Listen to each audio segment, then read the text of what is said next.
Dr. Helen Norton was sipping black coffee in her dimly lit office at the University of Edinburgh when the message arrived. Her small office, cluttered with books on asymmetric warfare and framed photos of war memorials, had been her second home for over a decade. The aroma of aged paper mixed with the bitter scent of her coffee, grounding her in the mundane, as her ancient desktop console flickered to life with a soft pulse. It rarely lit up except for student emails or departmental memos. This time, however, the icon bore the insignia of a foreign civilization, an angular sigil woven from silver and violet. She raised an eyebrow and tapped the screen. The message was brief but formal. From Command Office of Veltraxis War College. Subject, Intergalactic Strategic Summit. Lecture request. Recipient, Dr. Helen Norton, Department of Military History, Earth. Dr. Norton, you are formally invited to serve as keynote lecturer for the opening session of the 91st Intergalactic Strategic Summit held at Veltraxis War College. Your work on primitive adaptive warfare has been flagged by our review council as relevant to current doctrinal studies on cognitive resistance and tactical fluidity. Your topic shall be Human Evolution of Warfare, from Survival to Strategy. Full diplomatic travel clearance and accommodation within the Doctrine Citadel will be arranged. Lecture duration, 1 standard hour. Audience, 3,000 cadets, 40 staff council members, 1 presiding dean. Dress code, civilian formal, no armor. Please confirm your attendance within 48 Earth hours. Signed, Strategic Archivist Relin Vor, Veltraxis High Orbit Campus. Helen read it twice, then a third time before setting her mug down slowly. She blinked. Veltraxis War College was legendary. A monument to galactic power and tradition. No human had ever been invited to speak at such an institution. At best, Earth's military advisors were included in subcommittees, allowed to observe, maybe comment, but to lecture? She leaned back in her chair and exhaled. Her mind immediately calculated the variables. Was this a joke? A trap? A political stunt? The Veltraxis were known for their rigid doctrine, honor-bound warfare with strict codes of engagement, something Earth's violent, chaotic history contradicted in every chapter. For centuries, they had built their philosophy on tactical ritual, ceremony, and symmetrical conflict. The idea of someone like her, a human historian who had written books with titles like The Psychology of Deception in Warfare and Victory Without Mercy, lecturing to such a group felt absurd. And yet the invitation was real. The seal was authenticated. The channel was official. She clicked her intercom. Eli, cancel my 11 a.m. I need to make a call. Her assistant Eli responded with surprise. You never cancel office hours. Doctor, I also never get invited to speak at intergalactic war colleges, she replied. Bosses. You're serious? Yes. After forwarding the message to university admin and clearing the legal reviews, she spent the next 2 days deep in thought. She walked through the sculpture garden near the military archives at dusk, watching the light bend through bronze memorials to Earth's wars. Her footsteps echoed along stone paths lined with poppies and old campaign flags fluttering softly in the cold wind. Part of her felt unqualified. What could she possibly offer that would mean anything to alien tacticians raised in empires older than Earth's written language? But another part of her, older, harder, knew this was precisely why she had been chosen. Her work was not elegant, it was honest. She studied war without glorification. She dissected it, exposed its rot, and explained why humans had survived not through strength, but through unpredictability. So when the time came to respond, she typed just 3 words. I accept. Confirmed. The response came instantly. Within hours, a sleek diplomatic shuttle landed outside a private field near Inverness. A silent delegation of silver-skinned diplomats greeted her with formal bows. No words were spoken. She boarded the shuttle with a single carry-on, a data tablet, and a neatly folded navy blue blazer. The trip through hyperspace was strangely quiet. The cabin was devoid of windows. The walls pulsed softly with light. Meals were flavorless but rich in nutrients. She read over her old lecture notes and deleted most of them. She knew this audience wouldn't care for analogies or citations. They wanted substance. They wanted a mirror. 3 standard days later, the shuttle emerged from the silver arc of a collapsing jump tunnel. The Veltraxis system was unlike anything she had seen. A triple-star configuration poured golden light onto rings of orbiting campuses and military structures. The War College itself stood like a floating fortress above the gas giant Veltrax 3, its surface a mosaic of metal and living crystal. Defensive towers circled it like guards at attention. As the shuttle approached, Helen saw transport pods ferrying students between spires and enormous bronze statues lining the Citadel's outer ring. Warriors in ceremonial armor, holding weapons she couldn't name. The shuttle docked silently. She stepped out onto polished black stone, her breath caught. Before her stood the Doctrine Citadel, a great hall with a ceiling high enough to hold a battleship, lit from within by bioluminescent veins that ran through the walls like capillaries. Massive banners hung above the entrance, each bearing symbols of battles fought over centuries. An honor guard waited for her arrival, unarmed but no less imposing. Behind them, a towering figure stepped forward. He wore layered ceremonial robes, his face smooth and slate gray, with sharp golden eyes and ridges down his brow. He extended his hand in the Veltraxi's greeting, palm up, fingers curled. "I am Dean Tharul," he said. "We welcome your perspective, Earth historian." Helen returned the gesture. "And I thank you for your invitation, Dean. I must inform you," he continued, "our students are unaccustomed to human doctrine. Your subject may prove controversial." "Controversy is a byproduct of truth," she replied evenly. He regarded her for a long moment, then nodded. "Let us hope the truth does not burn too hot."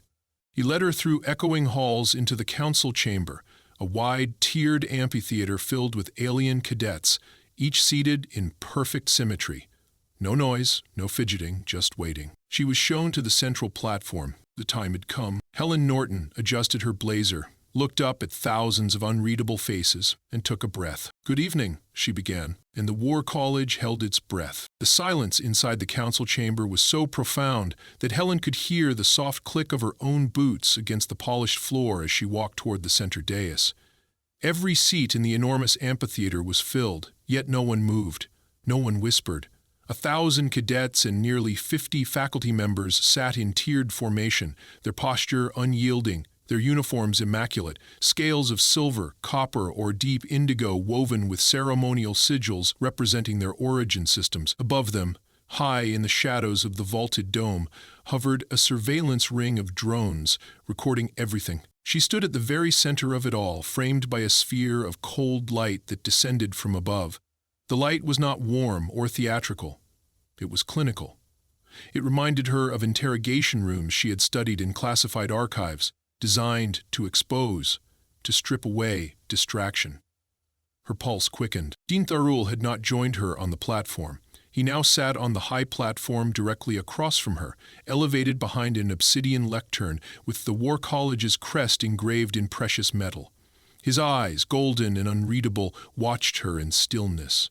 Around him sat his council, a semicircle of elder strategists, some wearing breath masks, others in robes threaded with living fibers that pulsed faintly with their own rhythms. No one spoke. The silence was not offered as courtesy. It was demanded as doctrine. Helen inhaled and stood tall. "My name is Dr. Helen Norton," she said, projecting her voice calmly. "I am a military historian from Earth, a minor Class 3 planet recently admitted into full galactic educational cooperation under Article 117. There was no reaction, no nods, no acknowledgement. She expected that. "I have been asked to speak to you about the evolution of human warfare. I know this invitation was not extended lightly. I also know that what I say here may disturb, challenge, or offend." Still no sound. She allowed a beat to pass. "So be it." Her voice echoed faintly through the chamber. "In your doctrine, as I've come to understand it, war is a codified ritual. There are boundaries, declarations, a chain of logic that begins with challenge and ends with outcome. There is honor, there is symmetry, and for thousands of years it has worked." A few heads tilted, not in offense, yet, but in cautious interest. "On Earth, war has never been that. And I suggest to you now, openly, unapologetically, that the very concept of honorable warfare is a luxury we never had." Now the silence shifted. Not louder, not broken, but taut, like a cable stretched too tightly. Helen tapped the tablet in her palm. A holoprojector emerged from the floor and displayed a rotating globe of Earth highlighting historical battle sites across multiple epochs, from ancient spears to orbital drones. We fought for survival, not glory, not philosophy, and not because we believed our cause was purer. We fought because the alternative was extinction. The globe zoomed in to render scenes from history, grainy footage of trench warfare, thermal scans of nuclear Eero simulations, psychological warfare pamphlets scattered over enemy camps, propaganda, cybernetic sabotage, artificial famines. Our wars were messy, inconsistent. They began without warning and ended without satisfaction. We learned quickly that the most efficient path to victory was not strength, it was unpredictability, it was manipulation, it was deception. A few cadets glanced at each other. One narrowed her silver eyes. Helen continued, undeterred. You may think this brutish, primitive, and perhaps it is, but it is also effective. On Earth, the most successful empires were not the strongest. They were the most adaptable. Those who learned to use language as a weapon, to use terrain, weather, biology, even the enemy's faith against them. A deep, discordant tone rang out, not from her presentation, but from one of the audience tiers. A faculty member had pressed his hand against a ceremonial disc near his seat, a formal protest. Dean Thorell raised a single finger. The tone ceased. Continue, he said. Helen nodded and pressed the tablet again. The globe dissolved into a series of battle analysis graphics, showing how small forces had defeated larger ones through asymmetrical tactics, misinformation, and misdirection. In your doctrines, deception is forbidden. To mislead an enemy is to show cowardice. To retreat is to show disgrace. On Earth, deception is not cowardice. It is survival. And retreat? That is maneuver, that is strategy. The second protest came louder, a sharper, double-toned pulse from the road directly above her. A cadet with crimson-rimmed armor stood. His voice cut through the air like a blade. Your premise is dishonorable. Victory without integrity is null. Gasps rippled across a few rows. He had spoken out of turn, but he had spoken the ethos of the college. Helen raised her head. Victory with integrity, she replied, is noble. But when your city burns, your children starve, and your skies turn black with fire, you will not reach for a code. You will reach for what works, and if it means lying, you will lie. If it means hiding, you will hide, and if it means striking when your enemy's back is turned, you will strike. The cadet's hands balled into fists, but he did not speak again. The dean's eyes stayed on her, unmoving. Helen closed the projection. I am not here to convert. I am here to show you the truth, that humanity has never seen war as sacred. We see it as failure, a collapse of diplomacy, a breakdown of structure. We do not respect war, we endure it. And in that endurance, we have become capable of winning without fairness. For the first time since she began, she let silence return. Not as absence, but as tension. The audience was still. No more protests came. She stepped back, allowing her final words to settle. I offer this not as judgment, but as warning. The galaxy is changing. It will not always play by your rules. If you cling only to ritual, you will be outmaneuvered by those who do not. Earth is not powerful, but Earth survives. And there is something in survival that no doctrine can fully contain. She turned to face the council directly. This is what you invited me to share, and this is what I have given. Then she stepped off the platform. The hall remained frozen in stillness. Dean Thorell had not moved during the entire lecture. But now, as Helen returned to her seat along the side tier reserved for honored guests, he slowly rose from behind the lectern. His golden eyes scanned the room. His voice, when it came, was low but thunderous. Council will convene privately. Class adjourned. No debriefs, no commentary. The students did not protest. They stood as one and filed out in absolute order. Only Helen remained seated. Dean Thorell turned his head toward her. Your words, he said, have opened a wound. Helen met his gaze without flinching. Sometimes wounds must bleed to heal. He said nothing more, but his expression carried the weight of a doctrine unraveling. The next morning, Helen awoke in her guest quarters with a strange stillness in her chest. The room, constructed of smooth obsidian and trimmed with glowing conduits of pale green light, was perfectly quiet. There were no mechanical hums, no chirping from electronics, no wind, not even the faint groan of distant systems.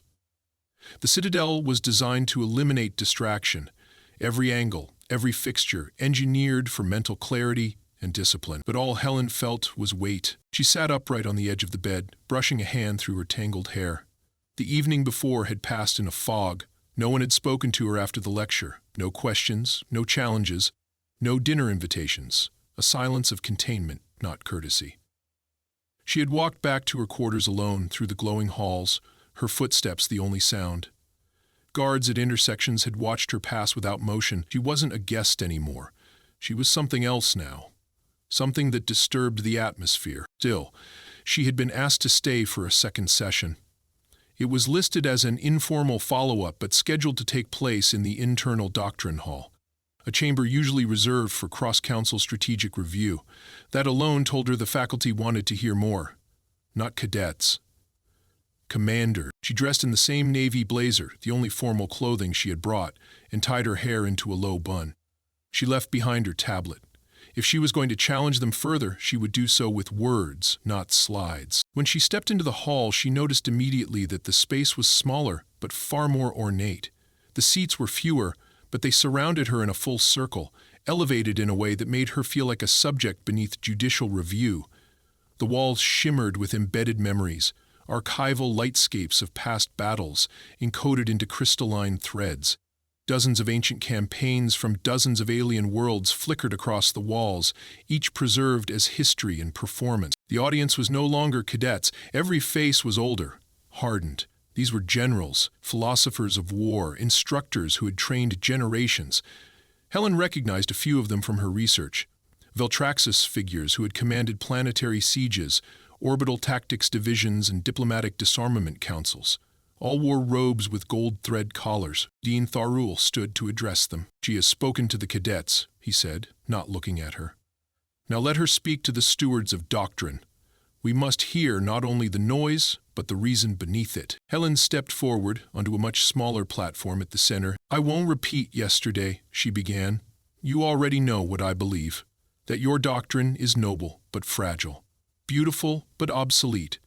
Today I will give you what I held back, not philosophy, not caution, but truth, as we live it on Earth." She took a breath. "You wanted to understand humanity's evolution in warfare. You wanted to see how we think. So, I'll show you." She looked up at the curved rows of faces. Most stared at her without expression. "Let's begin with this. War for us is not a tradition. It is a mistake, repeated, a cycle we have not broken. And that failure has made us inventive. You view tactics as extensions of honor. We view tactics as extensions of desperation." A murmur rippled through the chamber. Soft, but real. She stepped closer to the edge of the platform. "You train warriors to hold formation. We train children to think in fragments. You design battles with symmetry. We expect chaos. Our most legendary victories were accidents polished into triumphs by propaganda. You prepare for direct engagement. We build illusions, entire ghost armies, inflatable tanks, silent drones programmed to sound like troops. On Earth, the better liar often wins." She let that sit. One of the instructors, a tall figure with iridescent scales and narrow vertical pupils, spoke. "Deception is dishonor." Helen nodded once. "Yes, and dishonor is survival. When your enemies wear no banners and your civilians are held hostage, you do not wait for ritual. You adapt." The instructor leaned back in silence. She continued, "Our history is written not in single battles but in dirty ones. We've used disinformation to start wars. We've staged attacks to justify invasions. We've drafted children, weaponized weather, poisoned rivers. We've committed atrocities not to win, but to end wars faster. We've broken every rule we ever tried to codify." She stopped pacing. "Not because we're proud, but because sometimes the only way to stop 1,000 deaths tomorrow is to cause 100 today." An older member of the council narrowed his eyes. "You glorify cruelty." Helen shook her head. "No, I expose it. You train your warriors to be honorable. We train our leaders to bear guilt." That struck a chord. Several faces shifted. She stepped forward again. "You think we're dangerous. You're right. But not because we're bloodthirsty. Because we're terrified. because we have lived at the edge of ruin for so long that we began to mold chaos into a tool. She paused. Your doctrine sees war as a dance between equals. Ours is a fire that spreads without care. And that fire is what has kept us alive. Dean Tharul stood. Enough. His voice carried like a blade sliding into ice. Helen looked up at him calmly. I asked for honesty, he said. You brought corrosion. She faced him directly. You asked to understand us. This is who we are. You want clarity? Here it is. We don't fight to prove who we are. We fight because sometimes it's the only thing left to do. Silence fell over the hall like a dropped curtain. For a moment, no one moved. Then Tharul walked down from the council platform. His steps were deliberate, heavy with restrained emotion. He stopped in front of her, the height difference striking. His golden eyes studied her with something between disbelief and grief. You describe a species that should not have survived. She nodded. We shouldn't have.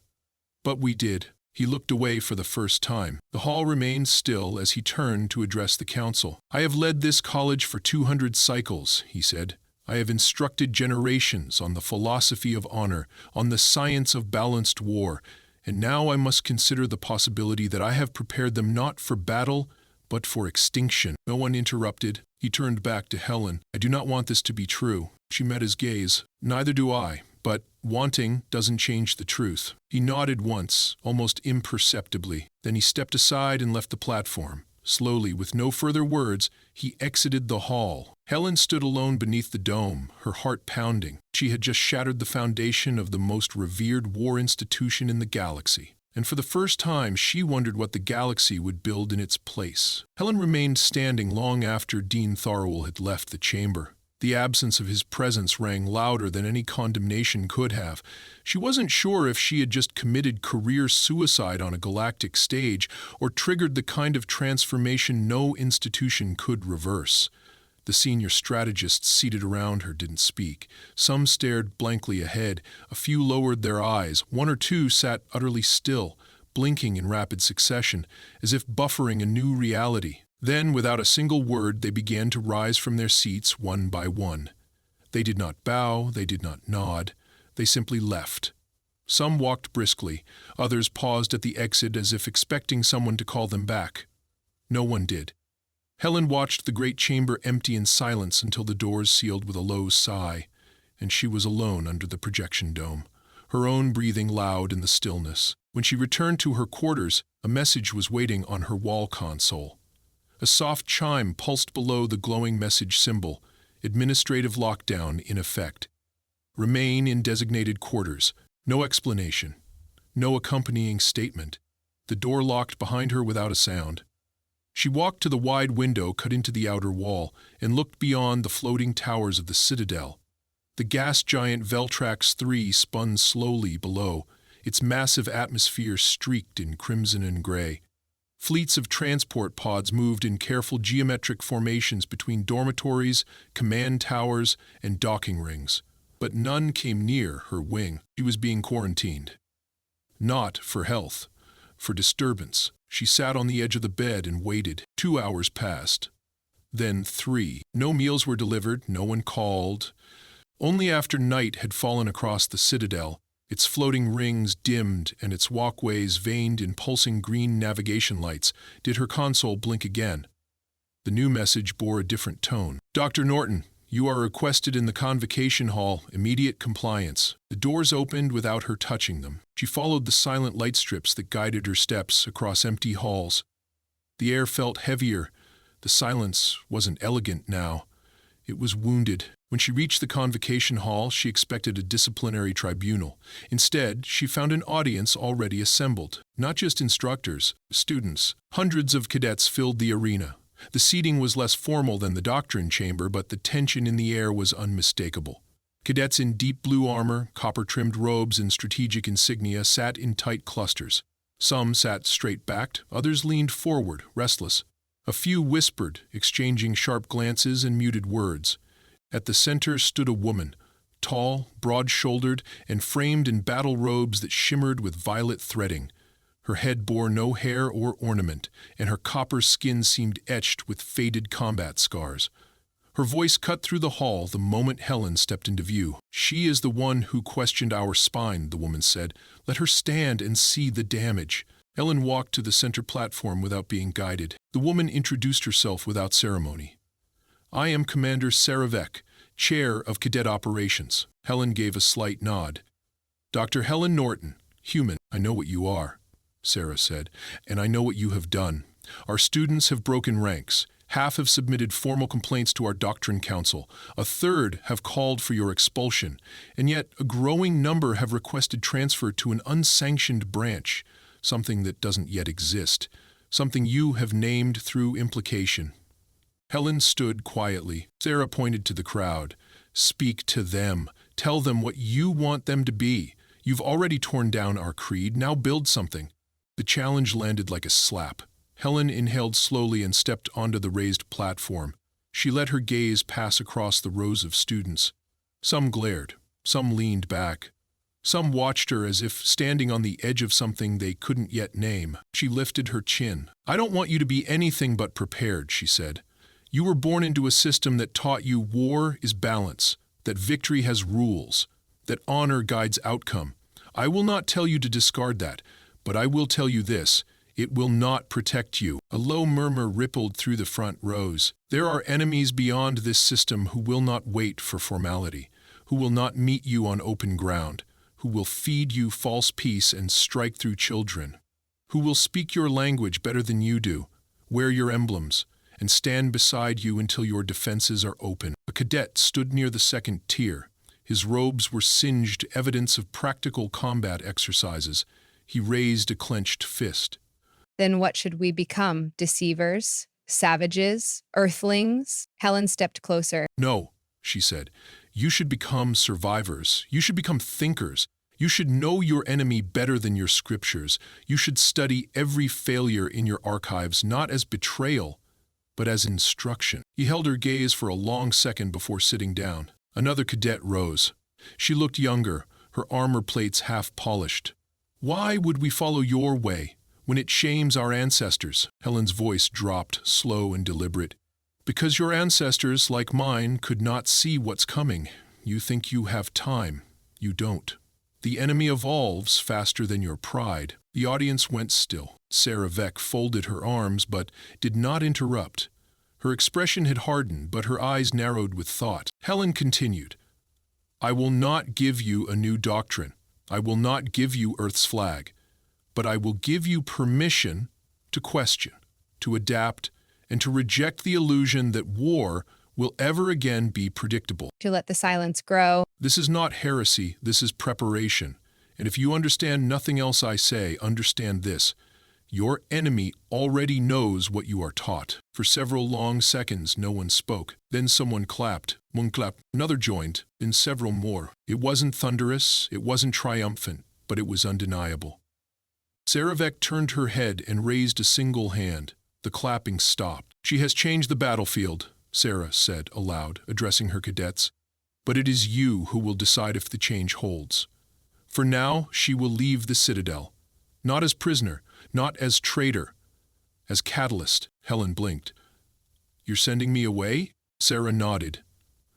"You've said what you came to say. The rest belongs to us now." Helen held her breath, then exhaled. "Thank you for letting me break what needed to break." Sarah Veck's expression softened.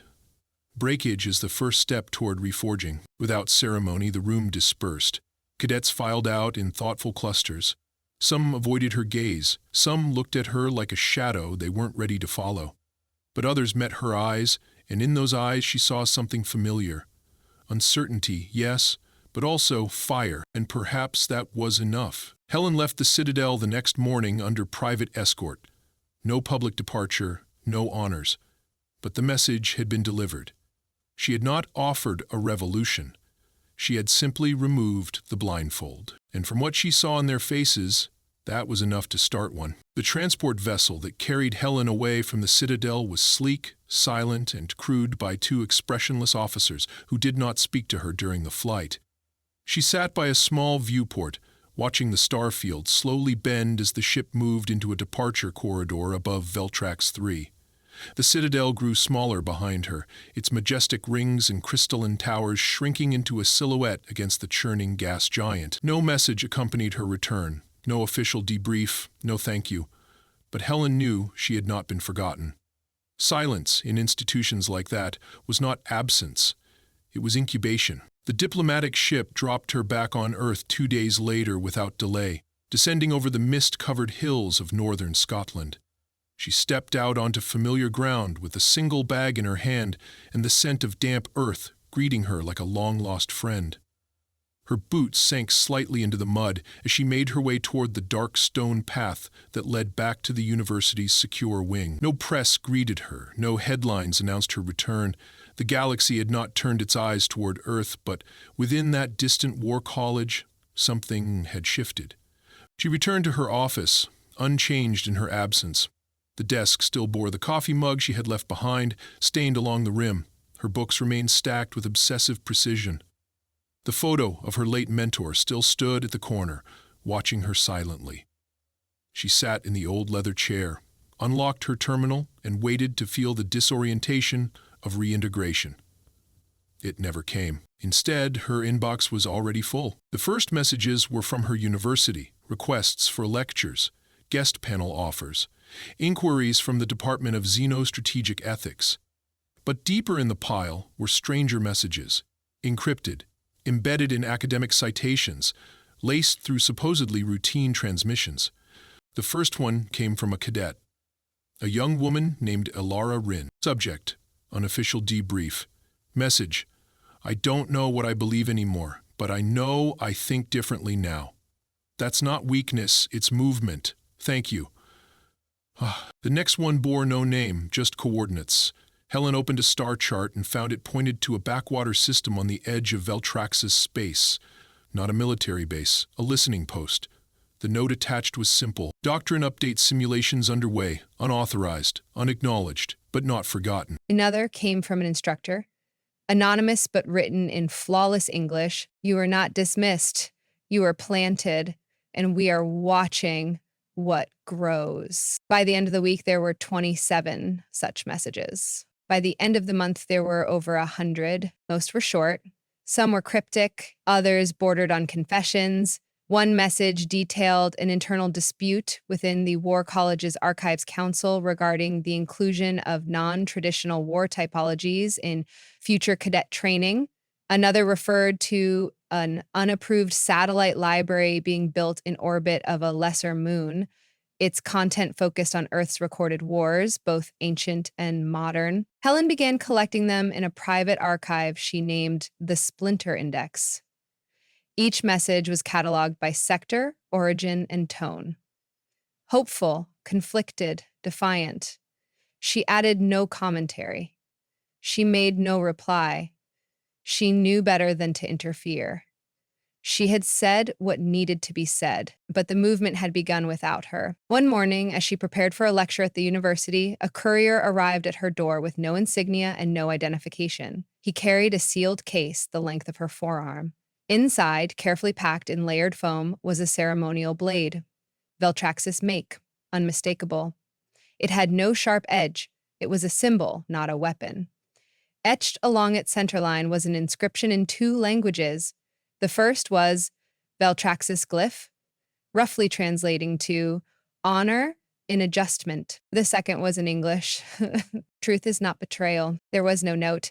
Helen didn't place the blade on a shelf. She didn't hang it in her office. She locked it away. Its meaning didn't belong in a trophy case. It belonged to those who had sent it. Weeks passed. The messages kept coming. New doctrines were not announced, but subtle phrasing began to appear in official communiques from the college. Phrases like tactical fluidity, asymmetrical threat modeling, and nonlinear response ethics. Small shifts, hidden in footnotes, but she recognized them for what they were. Seeds. Sarabek's name appeared once, embedded in a Veltraxis academic journal, authoring a paper titled The Shadow Front, Rethinking the Shape of Conflict. It was bold, it questioned long-standing assumptions, and it cited Helen smiled when she read it. And yet not all responses were warm. One night, her wall terminal activated on its own. A single transmission played. A masked figure, cloaked in ceremonial armor, stared into the screen. You have disturbed the equilibrium. Not all seek change, not all will follow. Then the transmission ended. Helen stood in silence for several minutes after. She had expected as much. No shift came without resistance. No idea uprooted centuries of tradition without creating fracture lines. But she was not shaken. She had never claimed to be a savior. She had only shown them a mirror. The following term, her classes at the university tripled in size. Students came from across Earth, and a few, quiet, careful, came from off-world. They asked different questions now. They cited different case studies. They challenged her more. She encouraged it. One afternoon, after a long session, she sat alone in the courtyard behind the lecture hall, watching the leaves fall from a gnarled oak tree. The wind was sharp, the sky low and gray. A student approached. A woman with pale eyes and a slight accent that wasn't quite human. "Dr. Norton," she asked, "are you still in contact with the War College?" Helen shook her head. "No, not officially," the student nodded. "But it listens to you." Helen studied her for a moment. "It listens to itself now," the student smiled. "Then it's already changed." Helen looked up into the wide, clouded sky. "Not yet," she said, "but it will." And that, she knew, was enough.